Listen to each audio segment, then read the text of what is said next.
Jeep and Daimler Chrysler, thank you for purchasing a Jeep Wrangler. Wrangler's a unique vehicle with exceptional capabilities, and this video will show you how to use some of its features. This program's not intended to be a substitute for your owner's manual and the various warning labels. We'll cover some of the items that may be included with the particular vehicle you've purchased or the option level you've selected. But for complete information, read your owner's manual and all sun visor warning labels. For easy reference, the video is divided into sections that are identified by colored symbols appearing on both the back cover of the video case and in the lower right-hand corner of the screen. Now, just sit back and enjoy the presentation. We'll begin with the top.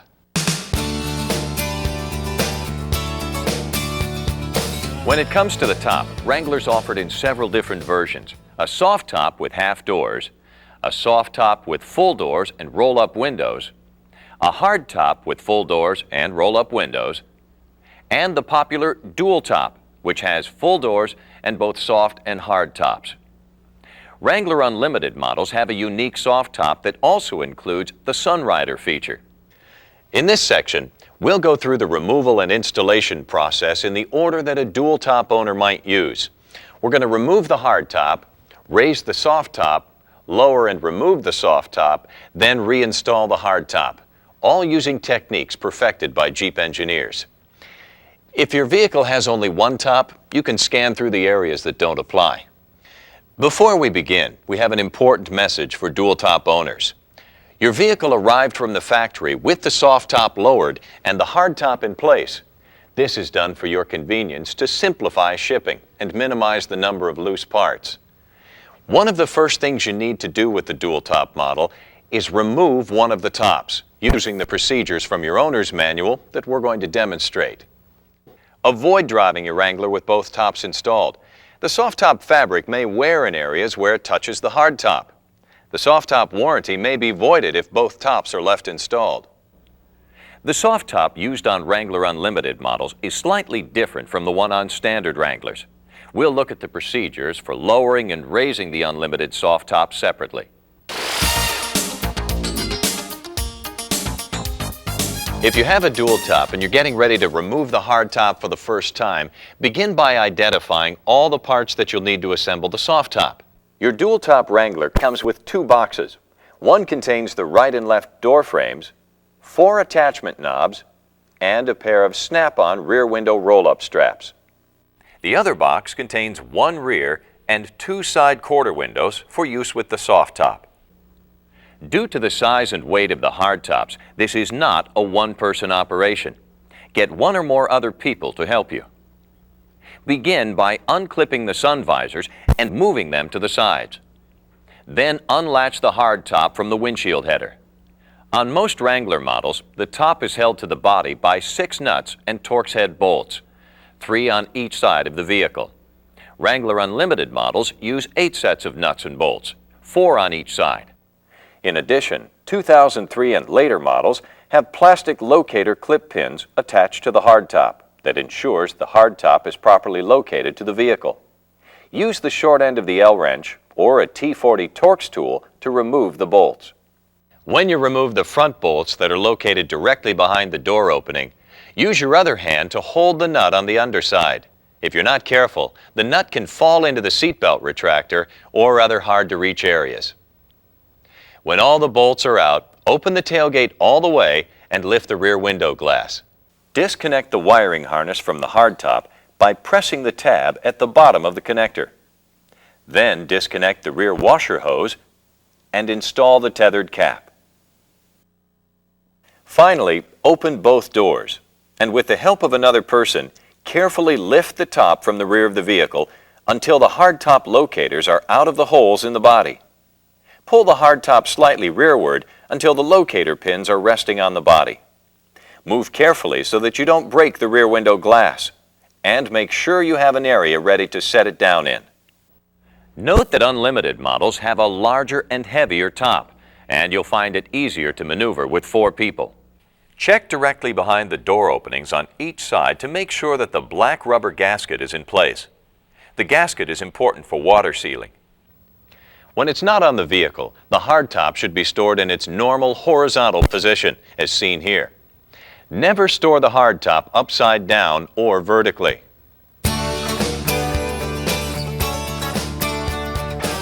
Now let's see how you raise the soft top. Several of the following steps will only be necessary for dual top owners who are raising the soft top for the first time. They won't be necessary at any other time.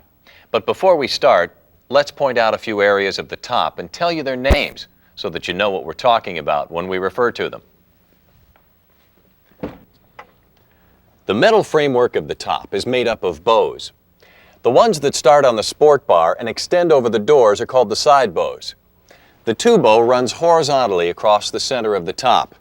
During normal use, the two bow is wrapped inside a Velcro fabric flap. The three bow starts at the sport bar and extends to the highest rear corner of the top. The front edge of the top, where it meets the windshield, is called the header. So moving from front to rear, you have the header, the side bows, the two bow, and the three bow. There are some other terms you'll learn as we go along. You begin the process of installing the soft top by installing the door frames. Insert the door frame rear pin into the hole in the black rubber gasket just behind the door opening. Starting at the front end, clip the frame to the side bar and then slide the door frame forward so the front pin moves into the hole. Then screw the door frame attachment knobs into place. If this is your first time on a dual top vehicle, you'll need to unsnap and remove the black boot cover. Once it's off, discard the cover. It's intended only for shipping purposes. Unroll the soft top until you can see the plastic header with latches. Remove the black tailgate bar that's tucked inside and set it aside for the moment. Don't pick up the header and allow the fabric to fall under. Instead, lift the fabric up and away from the header. Pull all the fabric toward the rear of the vehicle and wrap around the header. Pull the fabric around the ends of the header so that the fabric has a tight, smooth appearance. Working from the rear, with the tailgate open, carefully raise the top's header. When the two bow rises, lift it upward and over the sport bar. And do the same with the three bow. Move to the side and guide the metal bows over the sport bar if necessary. Pull the side bow forward and down until the top's header reaches the windshield. It should never require much effort to make the top reach the windshield. If the top ever stops prematurely and won't move forward, don't force it. You could damage the top. Instead, look underneath at the check straps that run along the sides of the top. They can occasionally get tangled around the bows. Untangle the check strap and the top should easily fold forward. Unclip the sun visors and swing them out of the way. Then flip the top latch hooks down from the handles and engage them into the windshield slot. But don't close the latches yet. If you close the latches too soon, the top will become so taut that it'll make many of the remaining steps difficult or even impossible. That's why locking the latches will be the very last step.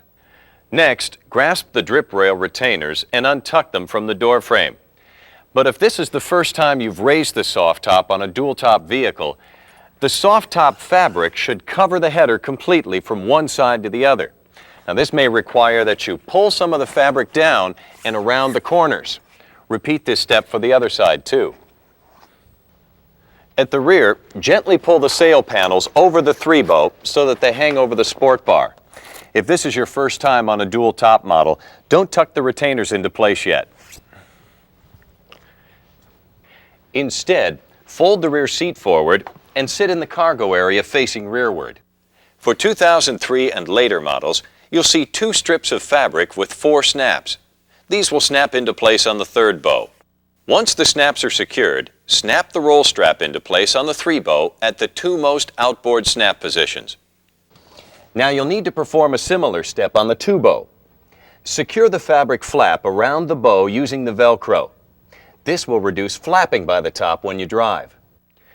Now you can tuck the smaller sail panel retainers into place. They slide in from the rear, moving forward. This step may be difficult the first time you do it until the top stretches. You may wish to press down gently on the top of the three bow in order to create a little slack that will make it easier to slide the retainer into place. Now it's time for the quarter windows. Stick the top rear corner into place using the Velcro. This will hold the window in place while you start the zipper at the forward edge of the window. Once you get the zipper started, move it only about an inch. Then stop, remove the Velcro, and tuck the door frame retainer into the door frame.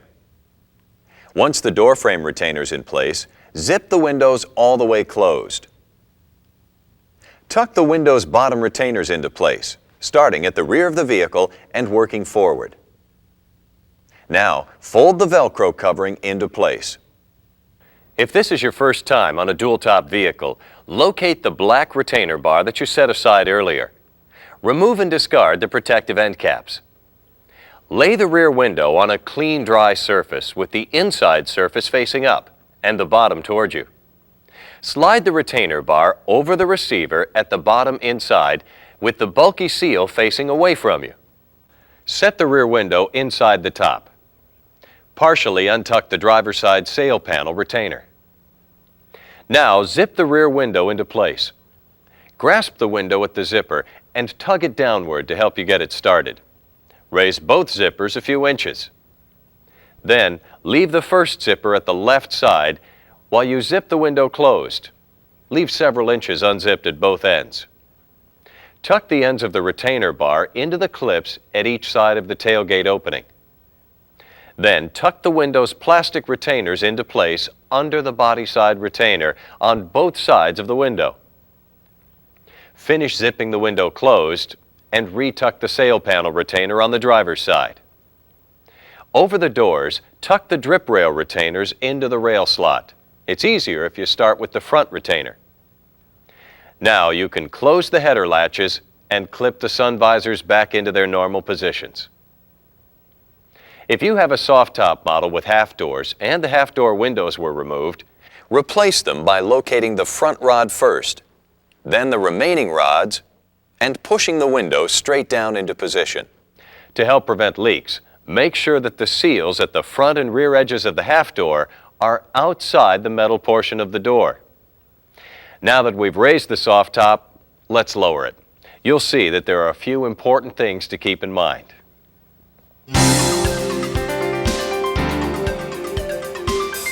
If you have a soft top model with half doors, you may want to begin by removing the half door windows. Simply open the door and lift the window out. Store the side curtains outside of the vehicle, never inside. At the door openings, grasp the drip rail retainers and untuck them from the door frame slot. Unclip the sun visors and move them out of the way. And release the header latches. Leave the hooks in the windshield slots for the time being. Open the tailgate and partially unzip the rear window on each side. Now, pull out the rear window retainers on each side of the tailgate and pull the rear window's retainer bar straight back from the body side clips. You now have a choice to make with the rear window. You can either completely remove it, or you can roll it up and store it inside the top. If you want to roll the window up, first make sure it's clean, and then insert the rolled window ends into the provided straps. Now unzip the window completely, starting at the passenger side, and carefully store it separately. Always unzip the windows completely. Never yank on them or you'll damage the zippers. We'll talk more about storing your windows in a few moments. While we're talking about the rear window, never drive your Wrangler with the rear window open and all the other doors and windows closed. Dangerous exhaust gases can enter the vehicle. Continue removing the top by moving to the side windows. Release the Velcro flap and start to unzip them from the rear. Untuck the bottom retainer. Finish unzipping the window and remove it. Make sure the zippers are completely disengaged before attempting to remove the window, or zipper damage could occur. Untuck the sail panels from the body side at the rear corners of the vehicle. Release the hooks holding the top to the windshield. Pushing up on the release lever will make this easier. With the tailgate open, fold the sail panels inboard so that they rest on the roof of the vehicle. Then, grasp the side bow behind the header and lift the top back. Make sure the sides of the top fold inward as the top's folded. And also that the check straps are clear of the vehicle. Tuck the top between the 2-bow and 3-bow as it folds. Then tuck the top between the 2-bow and the header. As you bring the header down, check the drip rail retainers. If you're not careful, they can rub on the top and cause wear. The drip rail retainers should fold at the point in between them so that they form a V shape, and their ends are not pressing against the fabric. Finally, tuck the check straps in so that they don't hang outside the vehicle and flap in the wind. Now you're done lowering the top, but you may want to remove the door frames as well. Simply unscrew and remove the attachment knobs. Then place one hand on the top and one at the rearward corner and pull the rear end towards you. Store the door rails outside the vehicle, never inside. Store the windows in your home or garage. To help protect the windows from scratches, you might want to invest in a specially designed window storage bag from Mopar Accessories, with a soft lining in each of its 5 compartments. Store the bag outside the vehicle, never inside. We'll tell you a bit more about Mopar Accessories at the end of this presentation.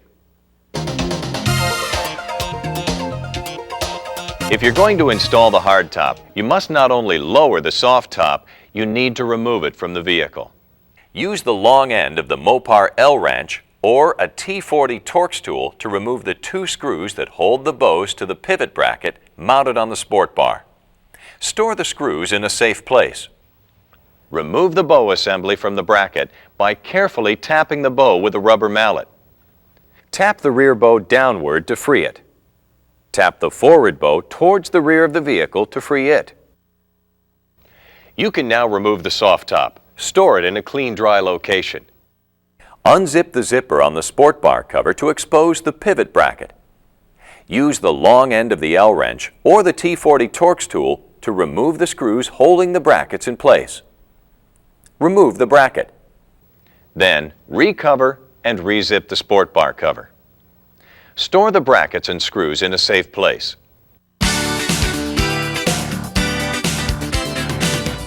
To install the hardtop, you simply reverse the procedure for removing it.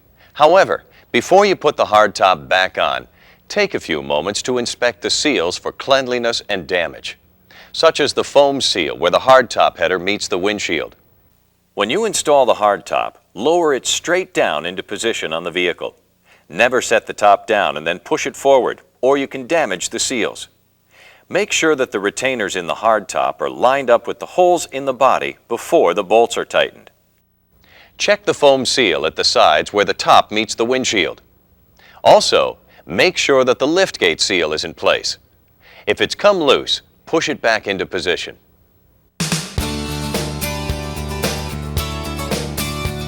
The Sunrider feature enables you to quickly and easily fold the front portion of the soft top. It's handy for when you may not want to bother lowering the soft top. Begin by untucking the drip rail retainers from the door frame slots on each side. Starting at the rear of the door and moving forward, slide your finger under the retainer and pull up. Unclip the sun visors and move them to the sides. Then release the header latches.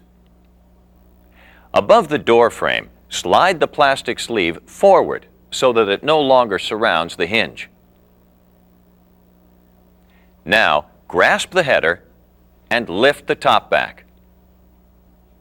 As you do, fold the fabric into a V shape at the gap in the plastic.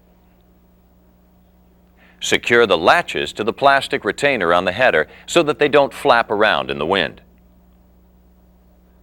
Wrap the provided strap around the sport bar.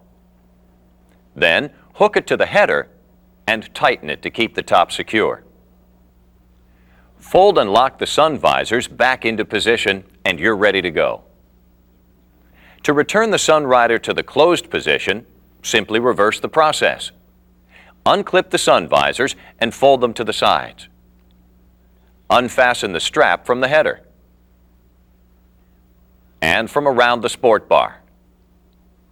Open the latches on the header. Now, grasp the header and lift the top forward until it reaches the windshield frame. Above the door frame, slide the plastic sleeve rearward so that it surrounds the hinge and keeps the side bow straight. Lock the header to the windshield with the latches. And clip the sun visors back into position. Finally, tuck the drip rail retainers into the door frame slots on each side. If you're familiar with Wrangler soft tops found on traditional models, you'll find that lowering the top on an Unlimited model is very similar. The biggest differences are that there's an additional bow involved, an additional locking pin on each side, and you'll need to pay attention to the Sunrider feature. Specifically, before you start lowering the top, make sure that the sleeve is in the rearward position, covering the hinge for the Sunrider feature. Begin by untucking the drip rail retainers from the door frame slot on each side. Starting at the rear of the door and moving forward, slide your finger under the retainer and pull up. Unclip the sun visors and move them out of the way. And release the header latches. Leave the hooks in the windshield slots for the time being. Open the tailgate and partially unzip the rear window on each side. You'll find it easier to reach the zipper tabs if you first untuck the sail panel retainers. Now pull out the rear window retainers on each side of the tailgate.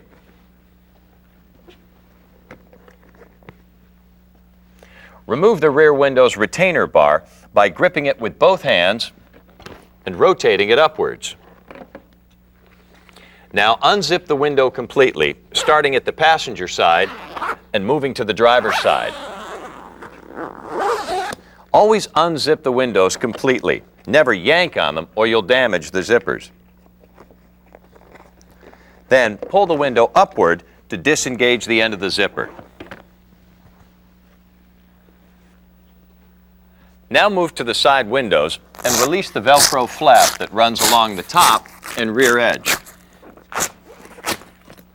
Unzip the window about halfway, then stop. Untuck the bottom retainer.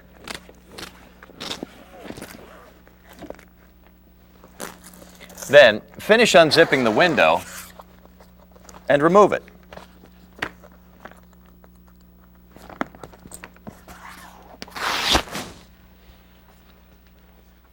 To help prevent scratching the windows, make sure they're clean and store them carefully outside of the vehicle. Untuck the sail panels from the body side at the rear corners of the vehicle. Release the hooks holding the top to the windshield. Pushing up on the release lever will make this easier. Now here's a step that's unique to Unlimited models with the Sunrider feature. Above the doors, the top bows are secured to brackets on each side by a spring-loaded pin with a ring handle. Find the ring on each side and pull it toward the inside of the vehicle. Then push the bow up and back slightly so that it doesn't fall back and lock into place again. Then grasp the side bow behind the header and lift the top back. As you lower the top, fold the sail panels up so that they rest on the roof of the vehicle. Make sure that the sides of the top fold inward as the top's folded, and also that the check straps are clear of the vehicle. As it folds, tuck the top between the 2 bow and 2.5 bow, and the 2.5 bow and the 3 bow. Then tuck the top between the 2 bow and the header. As you bring the header down, check the drip rail retainers. If you're not careful, they can rub on the top and cause wear. The drip rail retainers should fold at the point in between them so that they form a V shape and their ends are not pressing against the fabric. Once the top is down, tuck the check straps in so that they don't hang outside the vehicle and flap in the wind. Hook the header latches back onto the header to keep them from rattling. Raising Wrangler Unlimited soft top is similar to the process for other Wrangler models. The most notable differences are the locking pins for the side bows and the Sunrider feature. Before you raise the top, make sure that the sleeve is covering the bow hinge for the Sunrider feature. When the top is down, this means that the sleeve should be as far forward as possible. Then at the rear, unhook the header latches from the header. Working from the rear with the tailgate open, carefully raise the top's header. When the 2-bow rises, lift it upward and over the sport bar. And do the same with the 3-bow.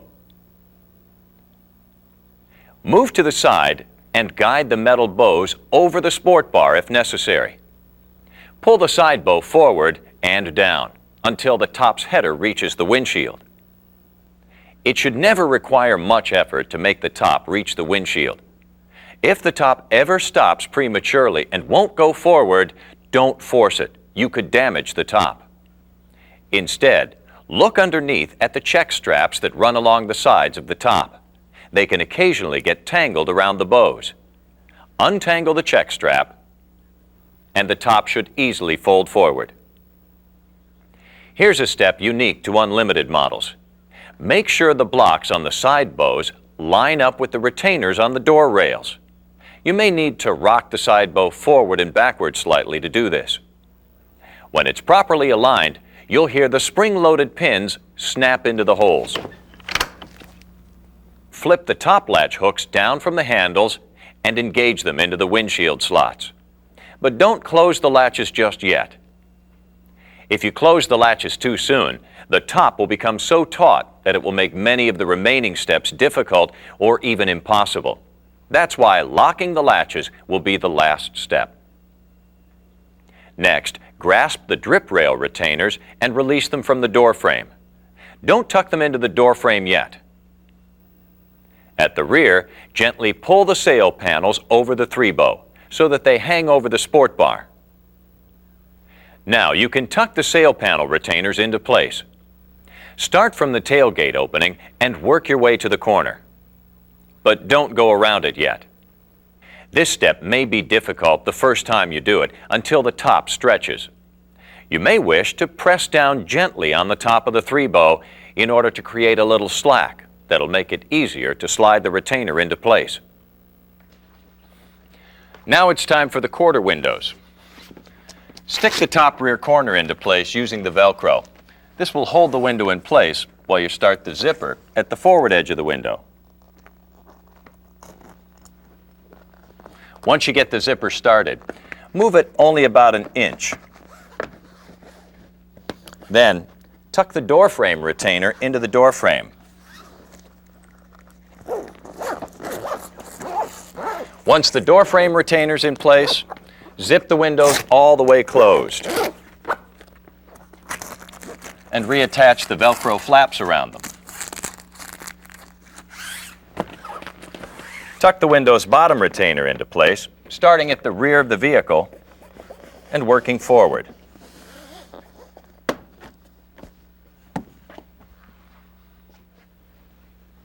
With the tailgate open, set the rear window inside the vehicle. Partially untuck the driver's side sail panel retainer. Now zip the rear window into place. Grasp the window at the zipper and tug it downward to help you get it started. Raise both zippers a few inches. Then leave the first zipper at the left side while you zip the window closed. Leave several inches unzipped at both ends. Now tuck the ends of the retainer bar into the clips at both sides of the tailgate opening. Then tuck the window's plastic retainers into place under the body side retainer on both sides of the window.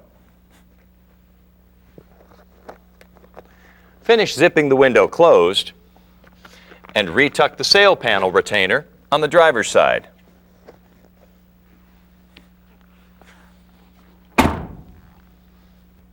Over the doors, tuck the drip rail retainers into the rail slot. It's easier if you start with the front retainer. Now you can close the header latches and clip the sun visors back into their normal positions. For certain off-road situations, you might want to remove the sidebars and lower the windshield. Because you lose protection when these structural elements are removed, Jeep engineers caution that you drive no faster than 10 miles per hour, preferably in four-wheel drive low range. You should also wear eye protection, and remember, use your seat belts. To remove the sidebars, remove the two Torx head screws that hold each sidebar to the windshield frame. Unzip the padding to expose the screws where the sidebar meets the sport bar, and you'll see several screws. Do not move the Torx screw that goes into the sidebar. This screw sets the angle of the windshield, and if you move it, you create the potential for leaks. The two Torx screws that you do want to remove are the ones that hold the mounting bracket to the sport bar. They're found on either side of the sidebar. After you remove the screws, remove the sidebar from the vehicle and replace the bolts for safekeeping. Secure the sidebars to the floor of the vehicle using two of the 3 cinch straps found in your door pocket. Attach them to the footman loops in the floor behind the rear seat. Pull the wiper blade away from the windshield to the locked position. Use a small flat-edge tool, such as a screwdriver, to release the retaining clip on each windshield wiper. Lift the wipers off and store them in the center console, or secure them inside the vehicle. If your vehicle is equipped with a temperature compass inside rear view mirror, the electrical harness must be disconnected before you lower the windshield. To access the electrical connection, remove the instrument panel top cover by pulling up gently. You should also remove the mirror from the windshield to prevent damage. Remove the round-headed Torx screw on each side of the base of the windshield. Lower the windshield gently until it reaches the rubber bumpers on the hood. Then, use the remaining cinch strap to secure the windshield in place. Pass the strap through the footman loops on the hood and in the center of the windshield frame. Putting the windshield back up again is basically the reverse of this procedure. Be sure to check the foam seal near the hinge. If it was lost or damaged, it must be replaced in order to avoid water leakage. Jeep engineers have designed Wrangler's optional side steps to be removed quickly and easily. We recommend that you remove the side steps before doing any severe off-road driving, since they can be damaged or broken when hit by large rocks, trees, or other obstacles. Now, to remove the side steps, remove the 2 bolts that attach each leg of the step to your Wrangler. Then lift the side step up and out of the front and rear hook slots in the frame of the vehicle. To reinstall the side steps, simply install the hooks of the attachment arm into the slots in the vehicle's frame. Then, insert and tighten the bolts.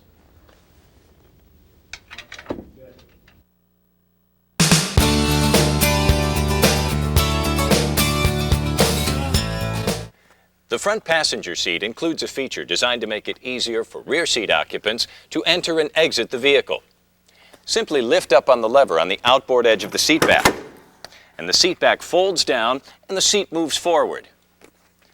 To restore it, push the seat back up, then pull up on the lever at the front of the seat, and you can move the seat back to the desired position. Now, you can combine these steps by keeping the seat folded forward by placing one hand on the seat back and using the other hand to move the seat to the desired position.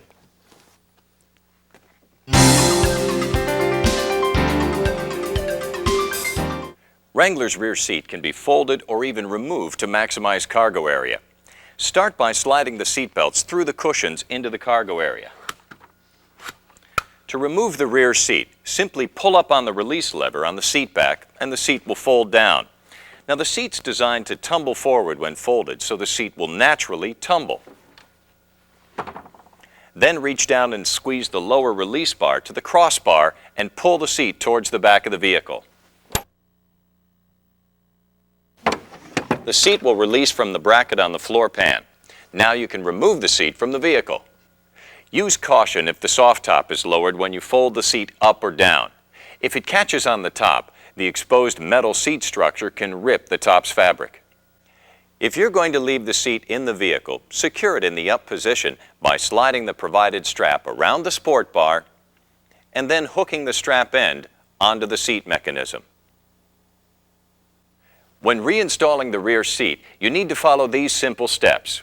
First, you need to position the seat in the vehicle so that the latch hooks on the bottom of the seat are located directly behind the brackets on the floor. Slide the seat directly forward over the seat bracket until the latch hook grabs the bracket.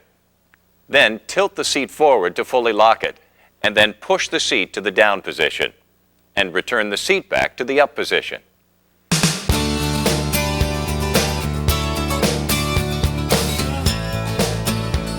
The functions concentrated in your Wrangler's 2 control stalks have been carefully designed to put important features within easy reach. They're at fingertip length on either side of the steering wheel column, and all can be conveniently operated. The multifunction lever or stalk on the left controls the turn signals, headlights, fog lights if equipped, and panel brightness. An up or down touch activates the turn signal indicators. If you leave the turn signal on and drive for more than a mile, you'll hear a chime sound to alert you. To activate your headlights, rotate the knob at the end of the left stalk forward. The headlight switch has 3 positions: off, park, and headlights. To operate your headlight high beams, just pull the stalk towards you. Even when your headlights are not on, you can flash the high beams to signal other drivers by pulling the stalk toward the wheel and then releasing it. You'll find the instrument panel dimmer control on the inner ring of the stalk. If you drive with lights on during daylight hours, you can use this parade mode feature to bring panel lights up to their full brightness. If the headlights are left on and the driver's door is open, there will be an audible chime and the high beam indicator will flash. If your Wrangler's equipped with fog lights, they can be activated by turning on your parking lights or low beam headlights and pulling outward on the end of the stalk. You'll also see this light in the instrument cluster which tells you your fog lights are operating. The horn is located in the center of the steering wheel. There's no fumbling for buttons, just push anywhere on the perimeter or pad face. You'll find a windshield wiper and washer command switch on the control lever to the right of the steering wheel column. Turn on the wipers by raising the lever. There are 4 positions: off, intermittent, low, and high. To use the windshield washer feature, pull the stalk towards you.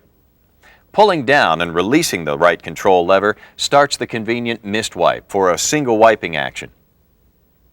To keep your wipers in top operating order and avoid possible damage to the wiper assembly, remember to remove any snow and ice buildup that might prevent the blades from returning to the off position. Your hazard flasher switch is located on top of the steering column. To turn the flashers on, depress and release the flasher switch. To turn them off, depress and release the flasher switch again. There's a new feature on your Wrangler. The odometer will light up on the cluster when the driver's door is open, with or without the key in the ignition. It's become very popular these days to make your own compact discs, either with special stereo equipment or with a computer and CD-ROM writer. Unfortunately, due to format variations and other issues, Daimler Chrysler cannot guarantee that a homemade CD will play in Wrangler's available CD system. If you ever have problems playing a CD, please double-check that it's a commercially produced disc that was purchased at retail before you return to the dealership for service.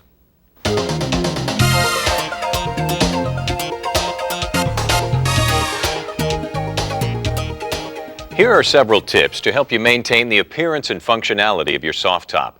First, never lower the top or roll the windows in temperatures colder than 40 degrees Fahrenheit, or you could damage them. If the top has been folded for some length of time, or if the temperature is below 72 degrees, the top may appear to have shrunk when you try to raise it. Place the vehicle in a warm area and pull steadily on the top fabric. This will stretch the fabric back to its original size. To minimize the chance of scratches caused by grit, make sure that the windows are clean before removing them or rolling them up. Never wipe them with a dry cloth. Use a moist, soft cloth and wipe from side to side to remove dust. Never use a scraper or de-icing chemicals to remove frost, snow, or ice. Use warm water for quick de-icing. Avoid using hot water or anything stronger than mild soap when washing the top. And never take a Wrangler soft top through an automatic car wash. If your Wrangler's equipped with the optional tinted windows, follow the same maintenance tips we've just described. The soft top zippers are quite durable when properly used and cared for. Always unzip the window completely before removing it. You can clean the zippers with a mild soap solution and a small brush. You can make the zippers easier to use by cleaning and lubricating them with Mopar Soft Top Zipper Cleaner and Lubricant, which is available from your dealer.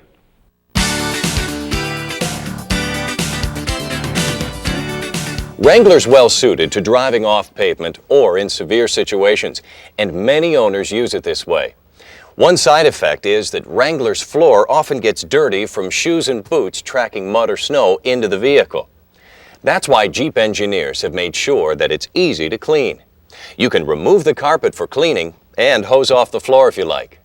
Extreme care should be taken not to spray the steering column and electrical components while hosing off the floor.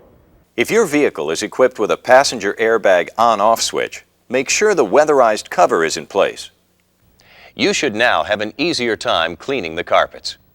Shampoo it with a reliable upholstery cleaner using a natural sponge or a soft bristled brush. Vacuum the carpet after it dries. If necessary, you can remove the drain plugs located in the floor pan in the front seat area and in the back seat area. And carefully hose out any mud or dirt. But don't use high pressure. You need to avoid splashing water onto the seats or under the instrument panel. Again, extreme care should be taken not to spray the steering column and electrical components. After the carpet and interior are dry, replace the drain plugs and carpet. Never drive your Wrangler with the carpet removed. It's designed to insulate you and your passengers from the heat of the floor pan.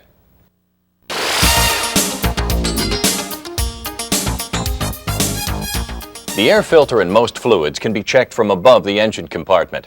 Service points are marked in yellow for easy recognition. Fluid for the manual transmission, transfer case, and the front and rear axles must be checked from below.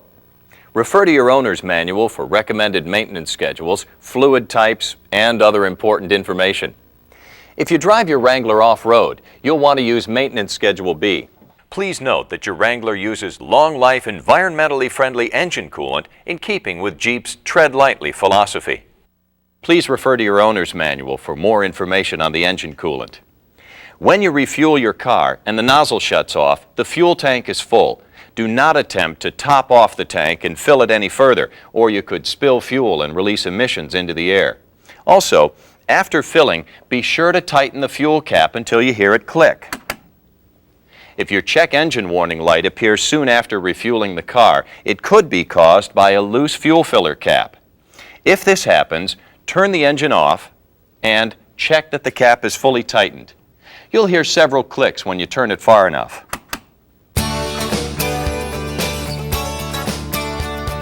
Wrangler's accessory fuse panel is located behind the glove box.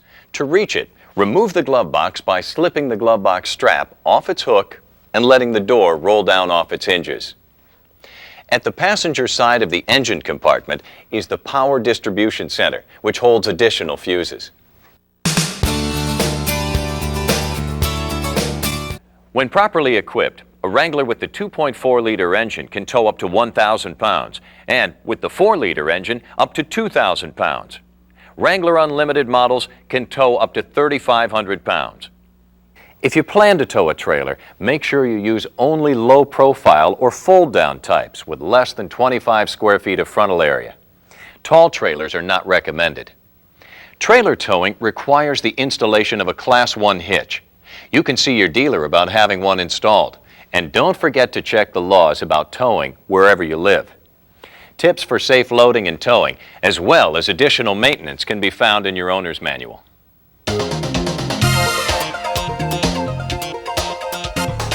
Many owners like to tow their Wrangler behind a larger vehicle, such as a motorhome. If you plan to do this, it's important that you follow the correct procedure to prevent damage to the powertrain components. If it's in four-wheel drive, shift the transfer case into two-wheel drive high, and make sure that the four-wheel drive light is out. Once the vehicle is in two-wheel drive, shift the transmission into reverse and drive 10 feet rearward. Then, stop and drive 10 feet forward. This will ensure that the front axle is disengaged. Shift the transmission into neutral. Turn off the engine and place the ignition key in the unlocked off position. Shift the transfer case from two-wheel drive high into neutral. If you have a manual transmission, put it into gear. If you have an automatic, put it into park. This precaution will prevent damage to the transmission while the Wrangler's being towed. You can do this while towing because the transfer case will be in neutral. Apply the parking brake. Now attach the Wrangler to the tow vehicle with a tow bar. Make sure to use a tow bar that bolts onto the front bumper or frame and not one that simply clamps on.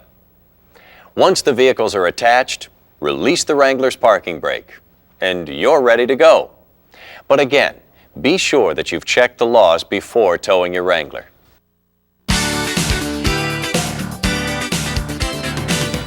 Your Wrangler may be equipped with an anti-lock brake system or ABS.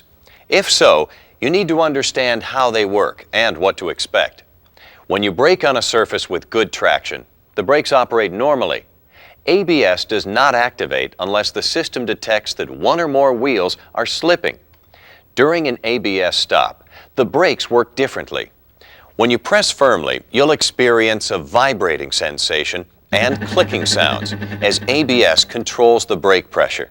And when your vehicle comes to a complete stop, you may feel the brake pedal drop slightly as the ABS shuts off. To maximize the control ABS can provide, there's only one thing to remember: never pump the brake pedal. Manual pumping of the brakes will diminish their effectiveness and will cause an increase in stopping distance. Just press firmly on the brake pedal and let the system do the work. To ensure that the components of the system are operating safely, ABS performs two self-checks. The first one occurs when you start the engine. When you turn the ignition key, the ABS light will illuminate momentarily and you may hear a clicking sound. If your foot is on the brake pedal, you also may feel a pulse while this happens. Another ABS self-check occurs when your Wrangler reaches between 6 and 8 miles per hour. This time, the ABS will make a low humming sound. Once again, if you happen to hit the brakes at this time, you may feel the pedal vibrate. If a problem is detected, the ABS warning light will illuminate, indicating that the anti-lock braking system is not functioning properly. If you're traveling off-road and the ABS light comes on, the system could simply have been temporarily defeated. Shut the engine off, then restart it. If the light goes out normally, the system's working properly. But if the ABS light stays on, your vehicle needs service. In the meantime, your brakes will still work as well as vehicles with conventional braking systems. Because ABS works by detecting wheel slippage during braking, you may hear and feel it kick in at unexpected times. For example, if you're braking while going over a set of railroad tracks, or while driving on an uneven surface such as a bumpy or gravel road, you may hear the ABS working. It can also activate during severe braking. It's normal for ABS to work in these situations. They show that ABS is doing what it was designed to do. Finally, remember that ABS will not necessarily reduce braking distance, but it will help you maintain steering control while you're braking.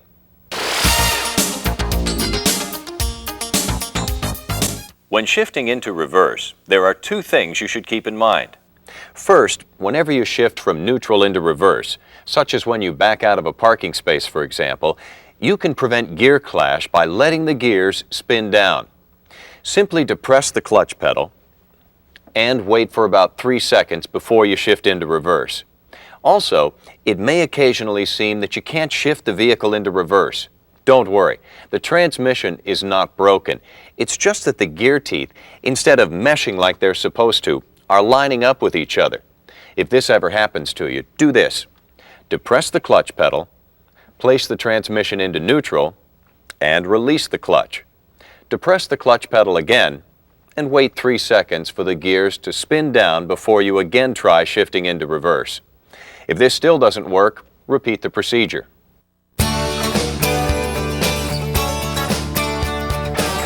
Wranglers with manual transmissions are equipped with a clutch interlock, which means that the engine will not start unless the clutch pedal is depressed to the floor.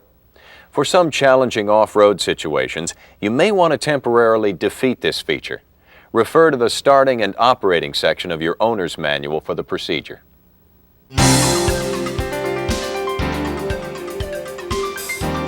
Now we'd like to show you how your Command Track four-wheel drive system operates and instruct you in some basic driving techniques. Some of these techniques also appear in greater detail in your owner's manual.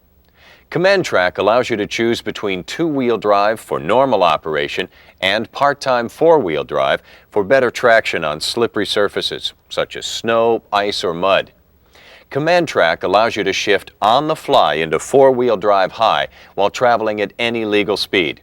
But if you want to shift into or out of four-wheel drive low, which provides maximum traction in severe conditions, you'll need to virtually stop the vehicle.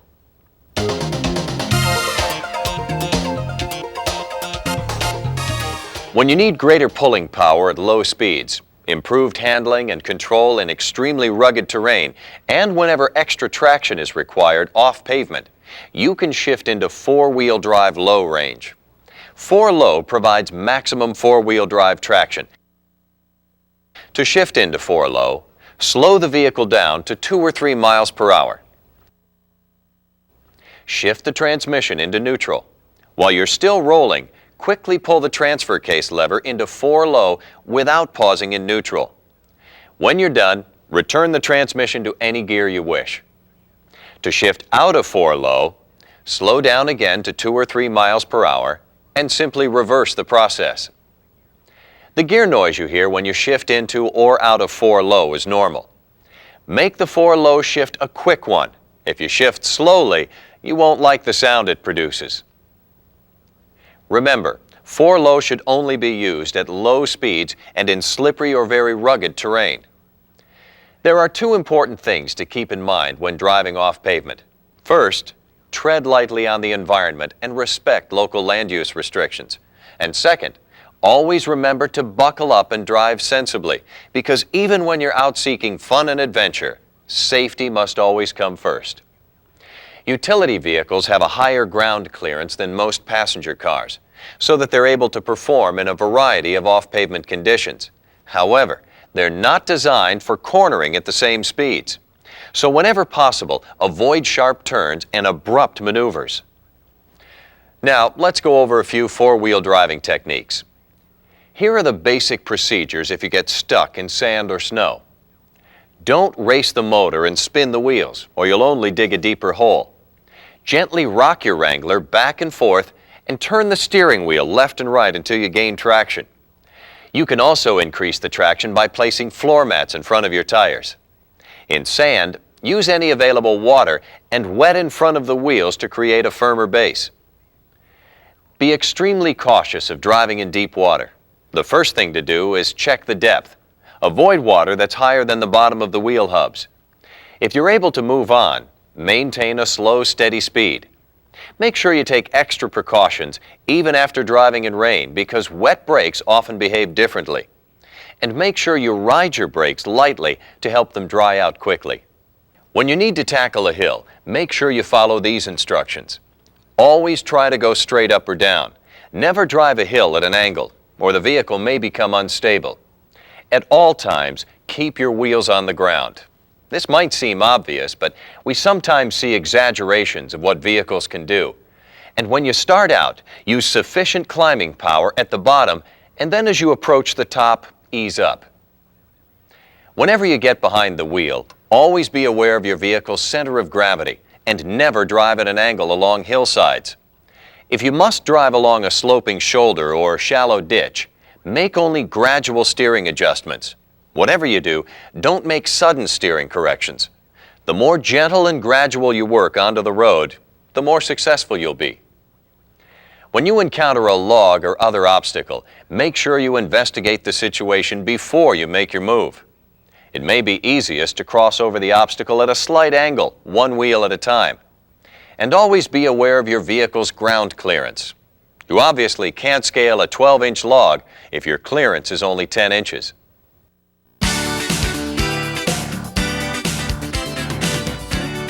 After driving off-road, you should completely inspect the vehicle's underbody for damage. This includes the tires, body structure, steering, suspension, exhaust system, and fasteners. Remove any brush or vegetation that may have accumulated. If you drive on roads that are dusty or salt-covered, hose off the undercarriage at least once a month. And if you've operated the vehicle for an extended period in mud, sand, or water, have your brake drums and linings and the axle joints inspected and cleaned.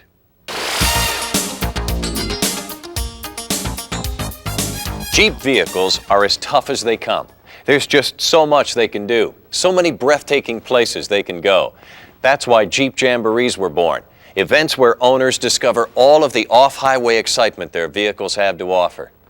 Jamborees are held at various sites over 3-day weekends from February to October. Under the guidance of experts, Jeep Jamboree participants learn how to traverse terrain they previously thought impassable.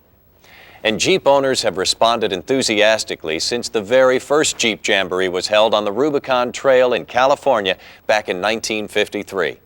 In fact, they're so popular today, Jamborees are now held throughout the U.S. and around the world. One of Jeep Jamboree's biggest selling points is the beautiful scenery that surrounds you no matter which event you choose.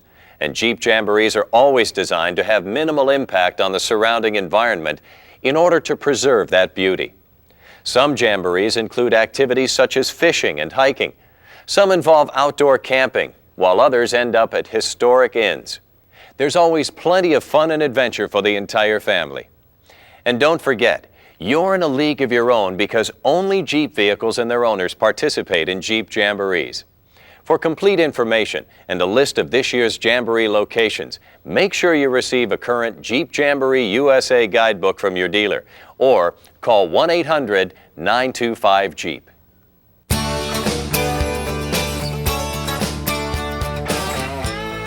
There's only one thing better than a Jeep Wrangler, and that's one that's complete with genuine Mopar accessories. Mopar accessories are not only designed and tested to meet the highest standards, they're made exclusively for your vehicle, and they're protected by one of the strongest warranties in the industry. Here's just a sample of the great products available from Mopar. Tubular front and rear bumpers or brush and grill guards are an attractive way to dress up your Wrangler and are available in a variety of finishes. A tubular light bar and off-road lights allow you to stay out longer at night, while a winch can pull you or a friend out of a sticky situation. The sunbonnet protects you from the sun while allowing an open-air ride, while the tonneau cover protects the cargo area. The windscreen helps reduce backdrafts and wind noise, and tire covers protect your spare from the elements. All are available in the same fabric colors as the original equipment soft tops. If you enjoy outdoor recreation, Mopar offers carriers for bicycles and skis that mount to a trailer hitch. This powerful sound deck kit includes an 8-inch subwoofer, 2 tweeters, and a 50-watt amplifier in a color-keyed housing, plus 2 mid-range speakers to upgrade the dash-mounted speakers. When combined with the sound bar, you'll enjoy premium sound with the soft top up or down. Plus, Mopar has a wide range of items designed to help you use your Wrangler for towing. See your dealer for more information about the complete line of great Mopar accessories. You can also visit the Mopar website at www.mopar.com. Well, we've covered a lot of ground, but now it's time for you to get out there and find out what real driving's all about. If you should experience any trouble along the way, keep in mind that your Wrangler comes with 24-hour-a-day, 7-day-a-week roadside assistance. It's only a phone call away. For more information about roadside assistance, refer to the Roadside Assistance Information Guide that's contained in your owner's manual packet or contact your dealer. And by all means, enjoy your Jeep Wrangler.